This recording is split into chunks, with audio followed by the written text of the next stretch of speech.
lovely welcome, thank you very much. I heard that the Vietnamese people were very welcoming, and I hadn't realised just how welcoming, so thank you.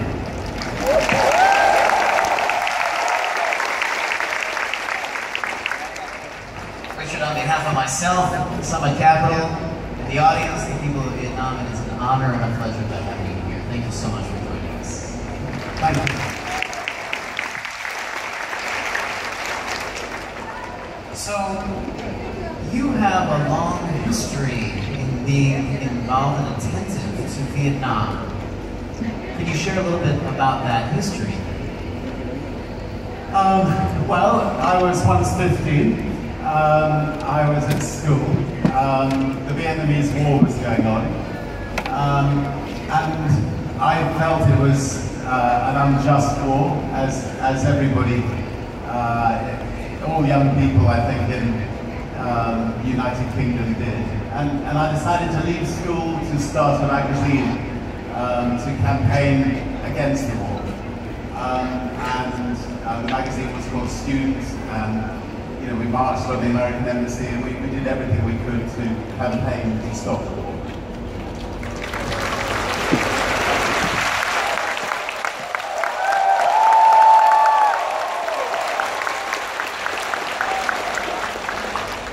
You had so much courage to do so many incredible things.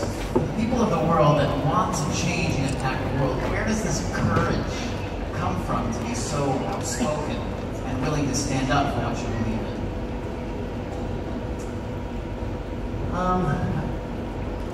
I think having left school at 15 and having run a magazine for young people, you know, many young people came to us with all sorts of problems.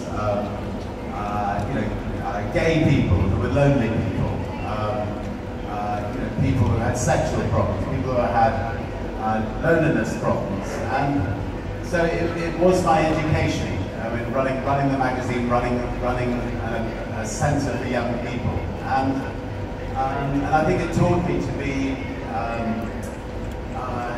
yeah, it taught me to help look after minority groups, people in the world who need help, and so now in particular, now that we've got a successful brand, I'm trying to spend quite a lot of time doing that. Yeah, excellent. So, you have a very global perspective. You travel quite a bit and see the world. Where do you think is some of the most important places that, as a humanity, as a species, that we can put our attention for the next evolution of humanity?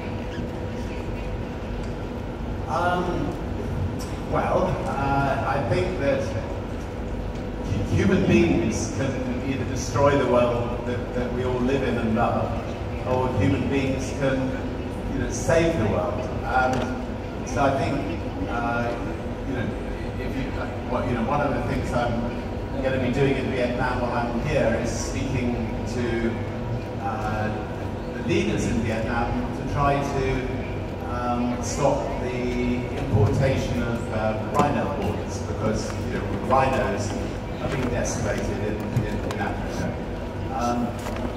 And that doesn't just apply to Vietnam. There's a number of countries where that's happening.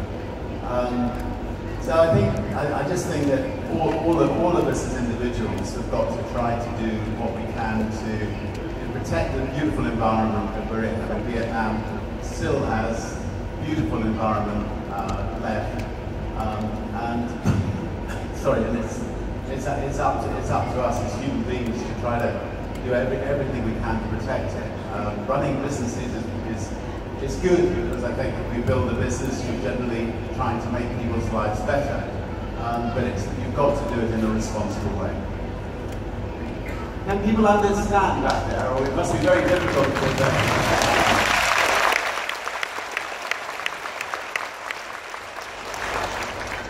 So social media is becoming so prevalent. It's bringing us together. What do you see as some challenges that social media, or the way the internet is moving, might be creating for us as cultures? What are some beautiful happening because of this revolution? I think social media is generally very good. In the past, we relied on one or two newspapers to get our news, and the newspapers were controlled by Rupert Murdoch. We might have had in the West a particular kind of news. Social media gives people the freedom to debate issues, to get their ideas across, and to campaign on issues. And so I think, generally speaking, I think social media is, generally speaking, is a force for good. I mean, obviously, if you've got social media in the hands of ISIS, then it's, it can be a force for bad. But by and large, I would say, since most people in the world with good people with good motives, social media is very positive. So many people say they want to make a big impact in the world, a big global impact. And I think one of the questions many people ask is, how did they get started making such a big global impact, or making a big impact while they're younger? How many people in the room are entrepreneurs? Put your hand up. How many people in the room want to become entrepreneurs who are not entrepreneurs? Okay. So I think that starting a business, starting your first business it's difficult. It's actually more difficult starting your first business than it is for me running 400 businesses, because when you're starting a business, it's difficult to the word survival is critical. I mean, it's very difficult. Most businesses don't survive.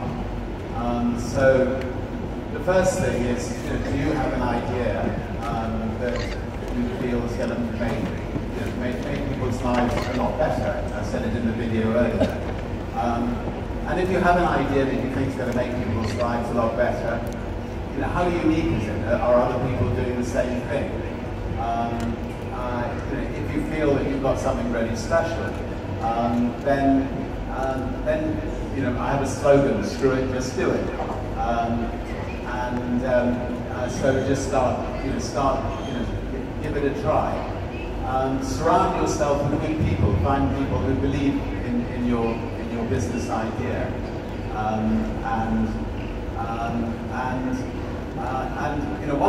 once you build one business and you've learned the skills of dealing with people, motivating people, bringing out the best in people. I mean, it's very important that as a leader you praise people, you don't criticize people. I mean, there's too many business leaders who are always criticizing people. People do not perform well if they're criticized. People perform well if they're loved and they're nurtured and they're praised. As a young boy, my mother and father, if I said a bad word about anybody, they would send me to the mirror and they would tell me that look at the mirror for 5 minutes because it reflects so badly on you, the fact that you criticize somebody. And I didn't like looking in the mirror for 5 minutes, so I stopped criticizing people. So I think good leaders, people know when they've done wrong. They don't need to be told. So lavish praise. And once you've got your first business going, and you've learned how to do it, building another business, or a third business, or a fourth business, is relatively easy. You just, you find really good people, better people than yourself. You give them a good incentive to build that business. You don't always expect them to be successful. You have to accept them to make mistakes as well. And you let them try it. As you go on through life, you're going to find that you can take on bigger challenges and bigger challenges and bigger challenges. you know, one day, you know, the sky won't be the limit. You know, you may want to do things in state or whatever, but you know, it takes that first business, you know, to get that first business that successful, and then you can go from there. And so all those people who are entrepreneurs who want to become entrepreneurs, just you know, give it a try. You'll find it so satisfying. You can pull it off.